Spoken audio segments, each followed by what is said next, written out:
O vídeo que você clicou já vai começar, mas antes, deixe seu like, compartilhe e se inscreva no canal. TV Flórida, a sua TV brasileira nos Estados Unidos. E eu já começo com a treta violenta que vem lá dos Yankees estadunidenses malvadões. Este senhor simpático aqui é o número 2 do Departamento de Estado, é ele que cuida do departamento mais Magnitsky do mundo, e ele escreveu o seguinte, ele retuitou aquele que a gente leu aqui do departamento, do setor do Departamento de Estado que cuida aí das tretas ocidentais, a gente leu esse daqui. Então ele retuitou a postagem do 4 de agosto e adicionou o seguinte complemento muito interessante. O ministro Moraes é o principal arquiteto do complexo de censura e perseguição direcionada a Bolsonaro e seus apoiadores. Os flagrantes abusos de direitos humanos cometidos por Moraes lhe renderam uma sanção global Magnitsky do presidente Trump. Os aliados de Moraes na Suprema Corte e em outros lugares, tá ouvindo Mota, o Columbre, ó, em outros lugares, é o senhor aqui que tá dizendo, são fortemente aconselhados, é um conselho, a não auxiliar ou encorajar o comportamento sancionado de Moraes. Estamos monitorando a situação de perto. E toda vez que este homem tuita, nos próximos dias nós temos fortes emoções. O que está vindo por aí? Não sei. Mas a julgar pelos sinais, o tamanho da tromba é gigantesco, que irá entrar aí na rabiola dos nossos amados representantes. E tá aqui, né? Eduardo diz a aliados que Mota e Alcolumbre serão alvo de sanção dos Estados Unidos. A medida ocorreria para punir chefes do legislativo caso não aceitem se sentar na mesa de negociação com bolsonaristas. Vocês viram nos últimos vídeos, o Alconhonho não estava atendendo sequer as ligações dos parlamentares da oposição. Hugo Mota e Alcolumbre iam para a mídia falar em diálogo, mas não querem sentar na mesa para negociar. E assim, é muito simples, né? Tem senhora, doente, um monte de gente preso, inocentes presos, eles são reféns do 8 de janeiro, e com esse tipo de coisa a gente não faz jogo político, porque é a vida das pessoas. A gente já teve a morte do Clesão, eles vão querer mais quantas mortes empilhar aí nas costas, fica complicado. Inicialmente, pelo que eu tô sabendo, essa sanção ao Mota e ao Columbre seria a restrição de visto, para ver se eles entendem, uepa, e daí depois poderia, claro, avançar para um caso talvez igual ao do Alexandre de Moraes, a depender de como escalar essa crise. E ontem, muita coisa aconteceu. Durante o dia, a gente teve lá na Credem o Felipe Barros, que é o presidente. Ele já tinha marcado a audiência com o Mike Benz, já fazia algum tempo que acompanha, que o canal também já sabia que essa audiência iria acontecer, e ela foi simplesmente bombástica. E depois do término dessa audiência, o deputado foi às suas redes sociais e postou o seguinte: CPMI para investigar os repasses da USAID. Essa tem que ter, porque apareceu até o nomezinho da Globo lá. Ah, foi um momento tão lindo. A agência aos fatos, todo esse pessoal que ficou nos censurando foi com financiamento estrangeiro. A gente já estava dizendo isso há muito tempo, mas agora a informação começa a sair da bolha.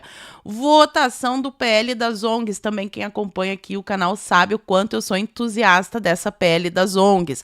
Avaliação jurídica sobre a extinção do registro do PT, que foi beneficiado por recursos estrangeiros, o que a lei proíbe. Não só da USAID, mas também do Foro de São Paulo, já dá para botar aí nessa que o Olavo já falava há muito tempo que o PT tinha descumprido essa norma de partidos do Brasil não poderem receber financiamento internacional. E já teve várias provas nesse sentido. Vamos ver se a gente consegue avançar com essa pauta aqui, que essa daqui é sensacional. Daí ele termina o post dizendo: o que ouvimos hoje na Comissão de Relações Exteriores é gravíssimo, por isso vamos propor as medidas acima. Houve interferência real na soberania nacional que favoreceu um único lado, o PT e o descondenado. O Bolsonaro foi uma vítima e a Câmara precisa reagir, blá, blá, blá. Ok, concordamos. E a repercussão na mídia? Como vocês podem imaginar, Estadão, Folha de São Paulo, o Globo, não falaram nada. Mas a CNN novamente surpreende e faz jornalismo. Olha como é simples. Eles ainda foram um pouco tímidos porque teve revelações muito mais bombásticas, mas, de qualquer forma, estão repercutindo.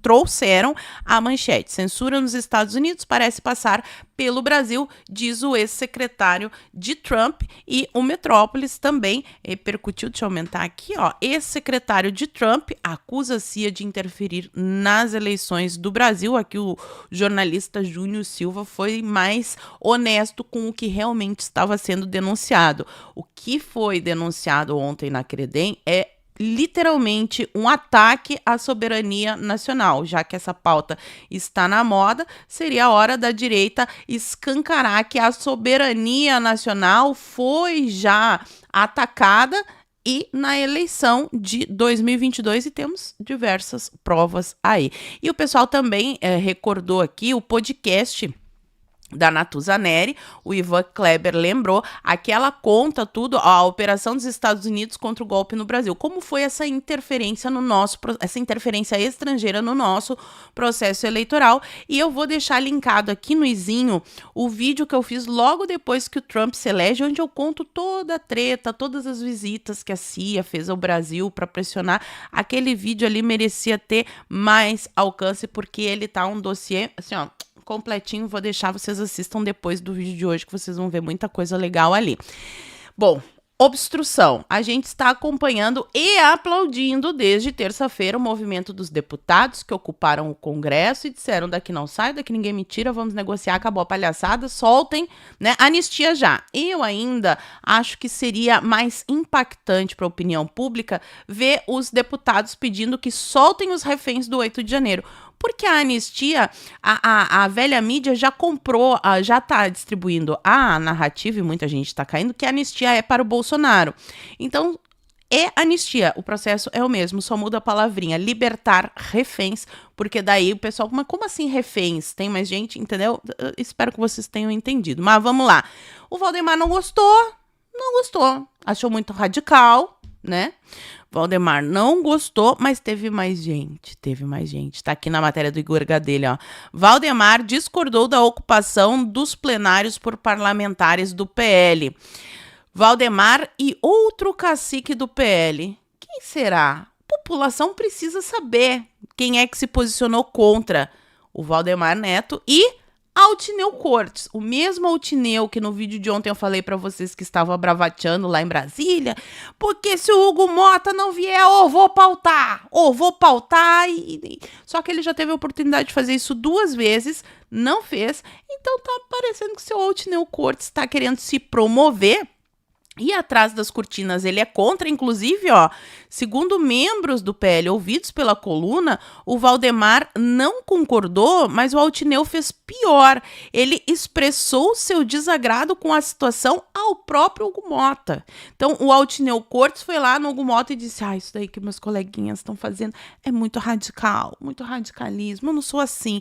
Então, povo do Rio de Janeiro, lembre, se você é conservador e é a favor de que libertem os reféns do 8 de janeiro com a máxima urgência, não vote mais no Altineu, ele não representa seus interesses, ele quer ficar prudente e sofisticado, continuando com os acordos Caracu. Inclusive, ontem rolou a agressão, o Nicolas levou um soco no saco, tadinho, é verdade, tá aqui a imagem, ó, ali, ó, deu um soco, ele chega a cair, coitado. Então, mais uma vez, um deputado de oposição é agredido na Câmara dos Deputados. A gente já teve o episódio do tapa na cara. Agora, a deputada que fala que é pelo amor e que não gosta de violência, a deputada Jana, se eu não me engano o nome dela, deu um soco no coleguinha. Olha que linda essa galera do amor. E, finalmente, ontem o Hugo Mota foi lá, ocupou a sua cadeira, fez um discurso, aquela palhaçada, né? Porque não pode ser do interesse particular, porque o que interessa é o povo, blá, blá, blá, blá, blá, blá. Primeira coisa, para acabar com essa narrativa de que a anistia é para beneficiar o Bolsonaro, seria interessante mudar, em vez de usar o termo anistia, continua a votação tudo normal, mas em vez de usar o termo anistia, usem, libertem os reféns do 8 de janeiro, porque ele tem muita gente, inclusive, inocente. Ah, e outra coisa que seria muito interessante também é os nossos maravilhosos parlamentares levarem as fotinhos. Leva as fotinhos das pessoas que estão presas injustamente e que precisam ir para a liberdade, porque aí as pessoas vão ver ali que são senhoras e que tá demais, realmente. Mas o Mota cedeu e prometeu pautar a anistia e a oposição celebra a vitória. Na verdade, depois eu assisti a vários vídeos de deputados dizendo que o acordo não foi envolvendo diretamente o Hugo Mota e sim os líderes de partidos, porque o líder do PP, do PSD, do União e, claro, né, PL e Novo, todos esses 5 líderes querem a votação da anistia, mas principalmente a extinção do foro privilegiado para autoridades públicas, que é algo que desde antes do Bolsonaro ser eleito neste canal, nós pedimos que seja pautada, porque é isso que torna os parlamentares reféns. E outra, a aprovação do fim do foro privilegiado poderia, em tese, pelo menos, fazer com que o processo do Bolsonaro fosse para a primeira turma, uma vez que eles usaram essa desculpa do foro privilegiado para colocar no STF. Se bem que o STF pode inventar outra desculpa, mas enfim, dificultaremos a vida deles e eles perdem esse poder de pressão sobre os parlamentares e daí eu acho que até o impeachment do Moraes é capaz de rolar. Vamos acompanhar. Foi prometido para a semana que vem, porque hoje é o último dia de atividade, na sexta-feira os parlamentares voltam para a base e eles têm algumas coisas que realmente são importantes, como por exemplo a tabela do imposto de renda que está com medida provisória e se não for votada hoje, muita gente vai pagar mais imposto depois. Então sim, tinha coisas muito importantes, tem só mais esse dia, ficou para a semana que vem, continuaremos pressionando. Mas no Senado a coisa foi mais complicada, porque rolou até uma reunião secreta para salvar o Xande de humilhação. E quem traz essa notícia pra gente é a Malu Gaspar. Ela diz o seguinte: reunião secreta de senadores sela acordo com Moraes para tirar a tornozeleira do Marcos Duval. Só faltou combinar com o Marcos Duval, porque ele não aceitou este acordo caracu.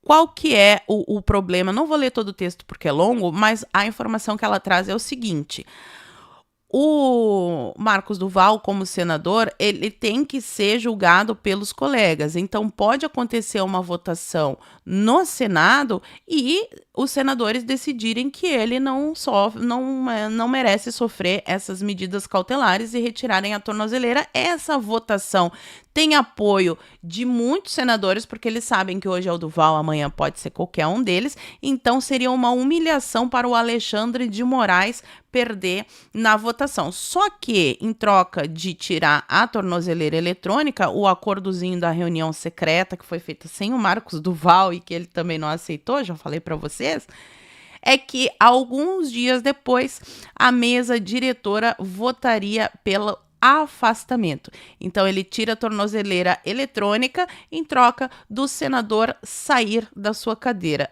É um puro suco da democracia, o acordo caracu na sua melhor versão. Aí, como o Marcos Duval não aceitou, o Alcolumbre, para, de novo, tentar blindar o Xande da humilhação, porque ele vai perder nessa votação do Senado, ele indica que vai recorrer para o STF para o próprio Xande poder revogar. Não sei se vai dar certo, mas enfim, essas são as notícias.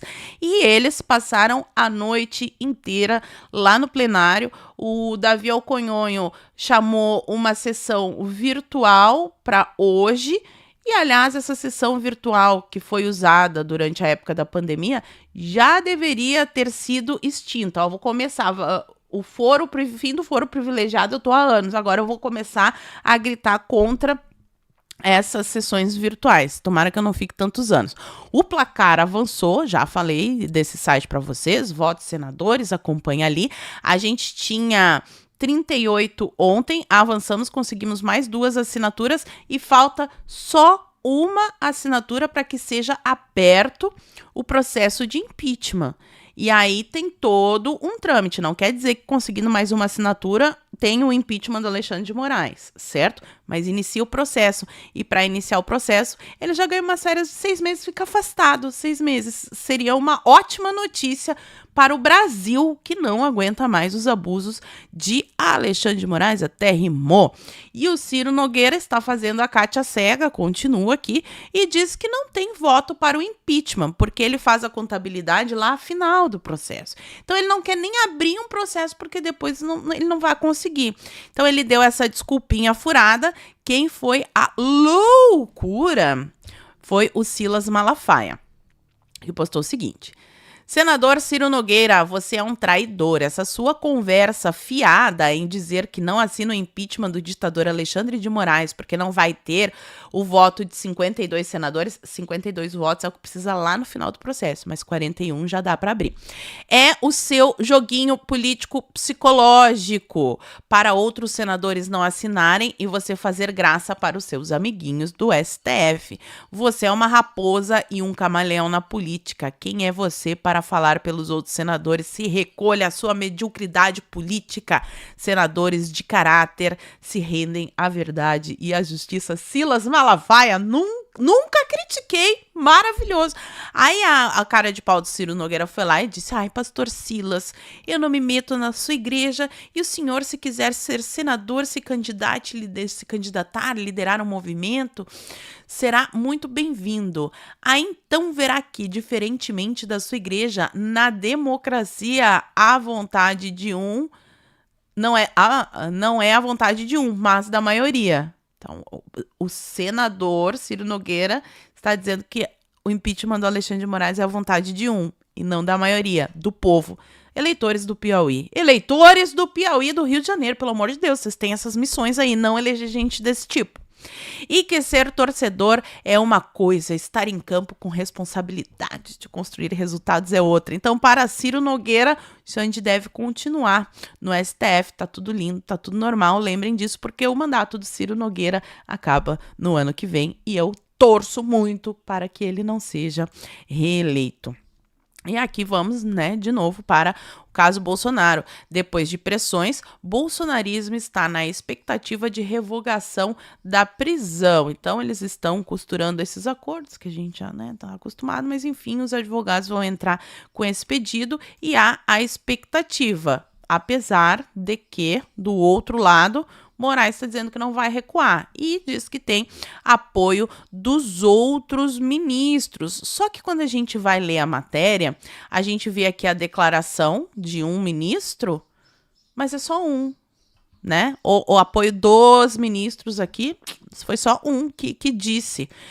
Enquanto isso, na coluna do Lauro Jardim sai o que a gente já comentou ontem, as decisões solitárias do Xande isolado. Mas essa daqui é bem representativa, porque olha só, é uma notinha, é só um parágrafo, é só isso aqui. Gilmar Mendes e Luiz Roberto Barroso têm tomado conhecimento das mais recentes decisões impactantes de Alexandre de Moraes sobre Jair Bolsonaro, no momento em que elas são publicadas. Não tem sido informado antes de nada. O desconforto na corte é patente. O que ficou parecendo para mim? Que o Gilmar Mendes e o seu Barroso ligaram para o Lauro Jardim e pediram uma força. Seu Lauro Jardim, escreve essa notinha aqui só para ficar claro lá no exterior que a gente tá apoiando, mas não tá apoiando tanto assim o Xande, Esse negócio Magnitsky é meio pesado. Não sei, ficou me parecendo, porque a gente já falou diversas vezes aqui, o que importa não é o discurso, são as atitudes. Então, na frente das câmeras e para a velha mídia, estamos unidos, todos juntos, Xande é maravilhoso. Nos bastidores, são esses recadinhos aqui, as negociações que a gente está vendo. E ontem, essa notícia aqui saiu em mais 3 veículos. Eu já tinha falado sobre o Barroso fora do STF e hoje vem de novo. Então, parece que o clima realmente não está tão agradável lá. Mas o seu Barroso prefere sair da sala do que enterrar o defunto. Tá fedendo, ninguém aguenta mais, isso é inquestionável. Ofuscado por Moraes, Barroso pode deixar STF por embaixada. Então, o Barroso quer a embaixada em Roma ou Paris. É esperto ele, Tem bom gosto, Roma ou Paris. Mas aí fica a pergunta. E se ele for sancionado pelos Estados Unidos com a lei Magnitsky? Eu acho que impediria total de ter um embaixador. Aliás, até porque Na Europa, eles costumam também não deixar entrar essa galera que viola direitos humanos. Então, não sei se isso aqui faz parte de um acordo sendo costurado nos bastidores. O fato é que essa notícia veio à tona. E o Brasil 247 traz a notícia que a gente vinha avisando, né? O presidente do Itaú diz que vai cumprir a Lei Magnitsky. Todos os bancos vão cumprir a Lei Magnitsky. Não tem essa. O Gilmar Mendes, quando falou que ia mandar os bancos brasileiros não cumprir, é porque... Opa! É porque ele não fazia a menor ideia de que se trata a Lei Magnitsky. E aqui nós temos, um professor da FGV explicando que podem vir sanções ainda maiores, como aumento de tarifa, restrição de exportação, bloqueio a negócios com tecnologia americana. As Forças Armadas americanas já cancelaram reuniões que teriam com as nossas Forças Armadas aqui, ou em dólar. E em casos extremos, e essa daqui foi a melhor, impacto em empresas como Oracle, Microsoft e no sistema SWIFT. O que acontece com o Oracle? Vamos imaginar, num futuro hipotético, que o TSE seja sancionado aí pelos Estados Unidos e não possa mais ter contrato com a empresa do Oracle. Vai acontecer um negócio muito triste. Não vai mais poder usar a urna eletrônica, porque a urna eletrônica não funciona sem esse programa. E aí a gente vai ter que votar no papel. Olha que triste, né? Mas enfim, estão caindo na real. Eduardo Bolsonaro bravamente continua lá e diz que pode viver décadas no exílio, continua pedindo mais sanções, não parar, não precipitar, não retroceder. Aqui nós temos o Lula, sapo cachaceiro, que ainda é o presidente que desgoverna este país, dizendo que não tem nenhuma razão para ligar para o Trump. Não, motivo? Não, nenhum. E que ele não vai se humilhar. Líderes do mundo inteiro sentaram com o Trump para negociar o negócio das taxas. Não, eu não vou me humilhar. E aí ele tem uma ideia, ótima, vai melhorar a nossa situação. Ele não vai conversar com o Trump. Ele vai se reunir com o BRICS, vai se reunir com China, com Rússia, e isso com certeza vai ser ótimo. A ideia genial, maravilhoso. Os empresários vão adorar, os desempregados vão adorar. E vamos lembrar que no frigir dos ovos, a crise econômica sempre vai ser culpa do governo. Seu Lula, seu Sidônio, continuem, só continuem. Agora fala pra mim aqui nos comentários o que vocês acharam dessas tretas todas. Será que finalmente nós conseguiremos ver o fim do foro privilegiado e das chantagens dos nossos magnânimos em relação aos nossos parlamentares? Fala pra mim aqui nos comentários que eu quero saber. E por hoje eu vou ficando por aqui. Muito obrigada por terem assistido ao vídeo até o fim. Fiquem todos com Deus, um beijo e até a próxima. Fui. Se você chegou até aqui, é um bom sinal. Para assistir os vídeos completos, acesse nosso site ou baixe nosso aplicativo totalmente grátis.